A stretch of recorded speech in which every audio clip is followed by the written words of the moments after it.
చందమామ కథలు సాటి వారి ఎదలు దాచు నీడలు. అందరికీ నమస్కారం. ఈరోజు మనం ఇంకో కొత్త కథ చెప్పుకుందాము. ఇవాల్టి కథ పేరు బ్రతుకు తెరువు. ఒక నగరంలో విద్యావంతుడు అనే యువకుడు ఉండేవాడు. అతను గర్భదరిద్రుడు. అందుచేత అతను ఎలాగైనా రాజుగారి కొలువులో చిన్న ఉద్యోగం సంపాదించటానికి ఎన్నో ప్రయత్నాలు చేశాడు. అయితే అతనికి రాజదర్శనం కాలేదు సరికదా, రాజుగారి దివాణంలో పనిచేసే ఉద్యోగుల ఆశ్రయం కూడా దొరకలేదు. కానీ తాను ఎలాగైనా బతకాలి. కూటి కొరకు కోటి విద్యలు అన్నారు. ఆ కోటిలో ఏదో ఒకటి ఎన్నుకుంటే తప్ప అతనికి పొట్టగడవదు. ఒకరోజు అతను ఊరికి దూరంగాను అడవికి దగ్గరగాను 2 గోరీలు ఉండటం గమనించాడు. వాటి చుట్టూ పుట్టలు పొదలు పెరిగి ఉన్నాయి. ఆ గోరీలను చూడగానే విద్యావంతుడికి ఒక ఆలోచన వచ్చింది.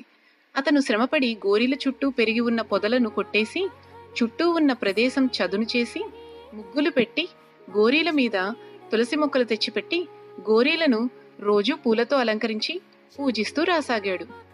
ఊరి ప్రజలు ఊరి బయట దేవాలయానికి వచ్చినప్పుడల్లా, అరణ్య మార్గాన పొరుగురికి పోయేటప్పుడు ఈ గోరీలను చూసి ఆశ్చర్యపడి ఆగి అక్కడే ఉన్న విద్యావంతుణ్ణి అడిగారు. ఇవి రాజుగారి పూర్వీకుల గోరీలు. శిథిలావస్థలో ఉండిన వీటిని చూసి రాజవంశం మీద గౌరవం కొద్దీ వీటిని పునరుద్ధరించి వీటి పోషణ చూస్తున్నాను, వీటికి పూజా పునస్కారాలు చేస్తున్నాను అన్నాడు విద్యావంతుడు. అతని మాటలు ప్రజలు నమ్మారు. ఎందుకంటే గోరీలు చక్కగా వెళ్ళవేసి ఉన్నాయి. వాటి మీద తులసి మొక్కలు, దీపారాధన ఉన్నాయి. అవి నిజంగా రాజవంశం వారివి కాకపోతే ఈ మనిషి వాటి పట్ల అంత భక్తి శ్రద్ధలు ఎందుకు చూపుతాడు అని అనుకున్నారు ఊరి ప్రజలు. ఊరి ప్రజలు కూడా ఆ గోరీల పట్ల శ్రద్ధాశక్తులు కనబరిచి దేవాలయానికి వచ్చినట్లుగానే వచ్చి గోరీల దీపారాధనకు చేతనైనంతలోనే నూనె డబ్బులు ఇయ్యసాగారు. వారిలో కొందరు భక్తితో గోరీలకు ప్రదక్షిణలు చేసి కోరికలు కోరసాగారు. గోరీలకు మొక్కుకొని ప్రదక్షిణలు చేసిన వారి కోరికలు తీరుతున్నాయని విద్యావంతుడు వచ్చే జనంలో మెల్లగా ప్రచారం చేశాడు. త్వరలోనే ఆ గోరీలు గొప్ప యాత్రాస్థలమైపోయాయి. ఈ సమాచారం క్రమంగా రాజుగారి దాకా వెళ్ళింది. ఆ గోరీలు నిజంగా రాజవంశానికి చెందినవో కావో, రాజవంశానికే చెందినవైతే ఇంతకాలము ఎలా మరుగున పడిపోయాయో విచారించి తెలియపరచమని రాజుగారు మంత్రికి ఉత్తర్వు ఇచ్చారు. మంత్రిగారు గోరీలను పరిశీలించి వాటి వివరాలు తెలియచేయమని పరిశోధకులను పంపారు. వాళ్లు వచ్చి గోరీల మీద 2 పేర్లు చెక్కి ఉన్న సంగతి తెలుసుకున్నారు. అవీ కాక అక్కడక్కడ ఏవో చిహ్నాలు కూడా చెక్కి ఉన్నాయి. ఆ వివరాల వల్ల వెంటనే ఏమీ తేలలేదు. రాజుగారు తమ వంశవృక్షం వివరాలు తెప్పించి పరిశీలింపచేశాడు. 14 తరాల క్రితం ఆ గోరీల మీద పేర్లు గల భార్యాభర్తలు దేశాన్ని పాలించినట్టు స్పష్టమైంది. గోరీల మీద ఉండిన చిహ్నాలు కూడా ఆనాటి రాజవంశపు చిహ్నాలే. మన వంశప్రతిష్టను తన స్వశక్తితో పునరుద్ధరించిన ఆ మనిషికి ఏమిచ్చినా మన రుణం తీరదు అని రాజుగారు విద్యావంతుణ్ణి తన వద్దకు పిలిపించారు. ఆ గోరీలు రాజవంశానివే అని ఏ ఆధారంతో కనిపెట్టగలిగావు అని ఆసక్తిగా అడిగారు. మహారాజా, నేనేమీ కనిపెట్టలేదు.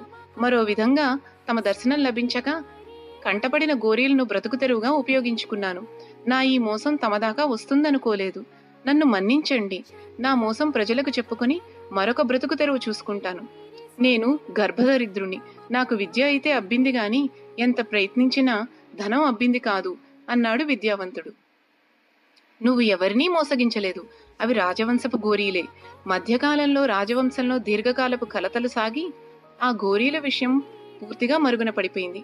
తెలిసో తెలియకో నువ్వు వాటిని ఉద్ధరించి మాకు చాలా మేలు చేశావు. నీకు అసలు రాజదర్శనం ఎందుకు కావలసి వచ్చింది అని రాజుగారు అడిగారు. చెప్పాను కదా మహారాజా, కటిక దరిద్రుణ్ణి. నేను చదువుకున్న చదువు నాకు తమ కొలువులో చిన్నపాటి ఉద్యోగం ఇప్పిస్తుందేమోనని ఎంతగానో ఆశపడ్డాను. కానీ నా ఆశ తీరలేదు అన్నాడు విద్యావంతుడు. నీ ఆశ తప్పక తీరుతుంది. నీకు నా కొలువులో మంచి జీతంతో ఉద్యోగంతో పాటు మాన్యం కూడా ఇప్పిస్తాను అన్నారు రాజుగారు. ఆ విధంగా కాకతాళీయంగా విద్యావంతుడు తన ఉదరపోషణ చూసుకునే ప్రయత్నంలో రాజవంశానికి గొప్ప మేలు చేసి రాజాదరణకు పాత్రుడై ప్రసిద్ధికి వచ్చాడు. నచ్చిందా ఈ కథ? తిరిగి ఇంకొక కథతో మళ్ళీ కలుసుకుందాము. మా కథలు మీకు బాగున్నాయనిపిస్తే లైక్, షేర్ అండ్ కమెంట్ చేయండి. అలాగే మా ఛానల్కి సబ్స్క్రైబ్ చేయండి. ధన్యవాదాలు.